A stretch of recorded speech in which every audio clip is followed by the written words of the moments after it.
Hello tout le monde, alors re-bienvenue dans ma chaîne et merci à toutes les nouvelles personnes qui nous rejoignent sur cette aventure. Donc la chaîne commence à grandir progressivement, je vous en remercie énormément. Donc aujourd'hui on se retrouve dans ma petite cuisine pour réaliser une recette. Alors elle ne vient pas du Cameroun mais la recette vient de la Côte d'Ivoire. Donc comme le but de la chaîne c'est aussi de vous faire découvrir d'autres spécialités de d'autres pays. Donc aujourd'hui on va se retrouver du côté de la Côte d'Ivoire. Donc c'est un plat assez populaire. C'est un plat assez populaire en Côte d'Ivoire. Donc je vais quand même, je tiens à le préciser, je vais quand même l'adapter à ma petite touche camerounaise comme je fais d'habitude. Donc j'espère vraiment que la recette va vous plaire. Donc aujourd'hui on va faire le garba. C'est la première fois que je vais réaliser cela. Donc soyez un peu indulgents et s'il y a des points d'amélioration, n'hésitez pas à me les dire dans les commentaires. Donc sans plus tarder, on va s'y mettre. Je vais juste vous présenter tout ce dont j'aurai besoin pour réaliser cette petite recette sympatoche. Alors pour réaliser notre garba, j'aurai besoin du thon. J'aurai également besoin du piment vert, du cube, nos boules d'achiké, un oignon, de la farine de blé pour la friture, du poivre noir et enfin du poivre blanc.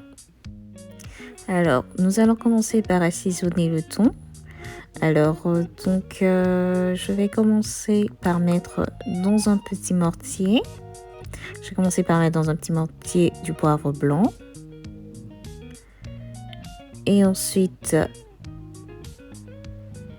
du poivre noir.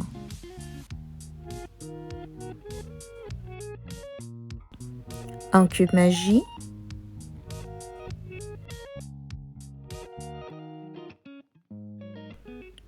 Et une marinade verte que j'avais préalablement faite.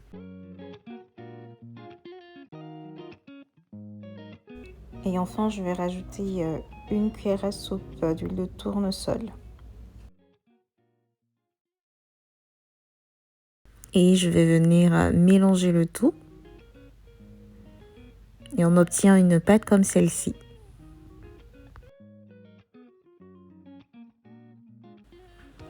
Alors pour assaisonner le thon, je vais commencer par mettre un peu de sel des deux côtés. Et ensuite, je vais badigeonner le poisson de la marinade que j'ai faite.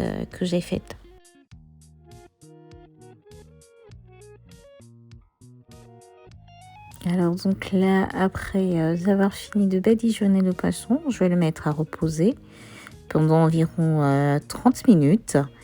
Et comme ça me laisse le temps de faire la suite des préparations.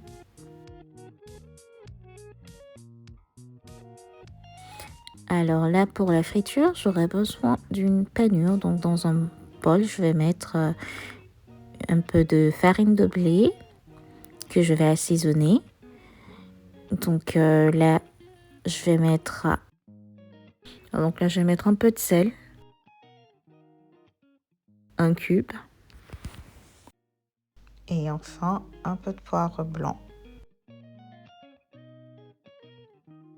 Donc après cela, je viens mélanger le tout. Donc je mélange bien. Et là, je vais mettre à côté. Et donc là, nous pouvons passer à la petite salade qui va accompagner notre garba. Alors pour notre salade de garba, on a besoin tout simplement d'un oignon. Donc là, j'ai pris un oignon de taille moyenne que je vais venir découper en tout petits dés.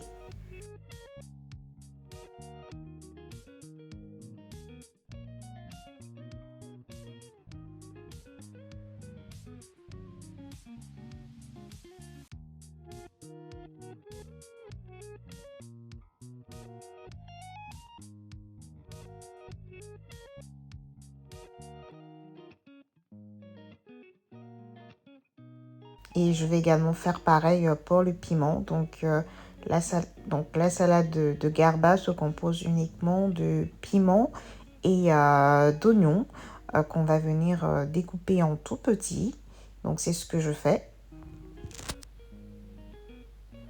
Et je vais mettre le tout dans un petit bol.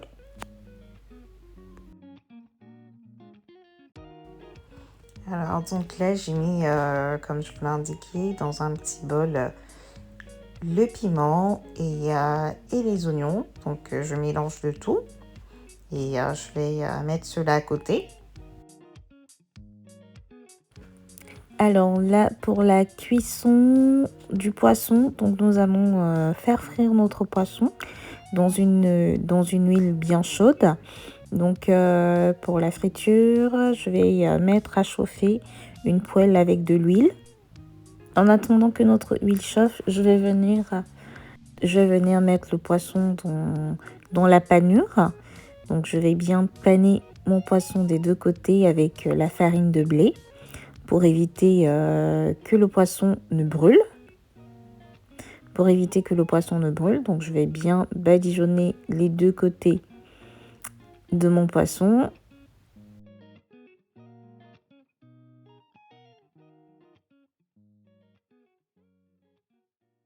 Et lorsque mon huile est bien chaude, je vais venir mettre un peu d'oignon, vraiment pour... là, c'est vraiment une touche personnelle. Hein. Là, c'est vraiment une petite touche personnelle. Donc, je vais mettre un peu d'oignon et je vais venir mettre le poisson à frire. Et au niveau de la cuisson, je vais laisser cuire sur les deux côtés pendant minimum 5 minutes à feu moyen. Alors au niveau de la cuisson, je vais laisser cuire à feu moyen sur chaque côté minimum 5 minutes. Donc là, il faut vraiment vérifier et n'hésitez pas à tourner le poisson après 2 minutes de cuisson sur chaque côté. Et ce pendant minimum 10 minutes.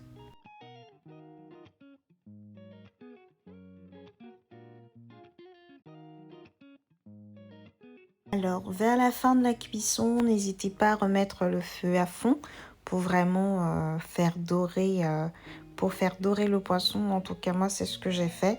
Donc, j'ai laissé cuire pendant environ 8 minutes à feu moyen. Et ensuite, vers la fin de la cuisson, j'ai augmenté le feu pour faire dorer le poisson. Alors là, nous allons laisser notre poisson cuire tranquillement et nous allons nous attaquer à notre attiqué. Et je tiens à m'excuser parce que je ne vais pas le faire cuire à la vapeur, mais au micro-ondes. Et je m'excuse devant tous les Ivoiriens. Donc là, je vais laisser cuire l'attiqué pendant 4-5 minutes au micro-ondes. Et voici ce que ça donne après 5 minutes au micro-ondes.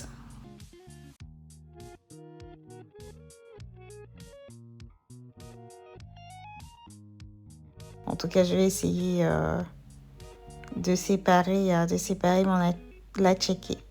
Promis, juré, la prochaine fois, je le ferai à la vapeur. Alors donc là, j'ai éteint le feu après 10 minutes de cuisson. Et donc, il est temps de passer à la partie la plus intéressante de tout ce processus. Il est temps de manger.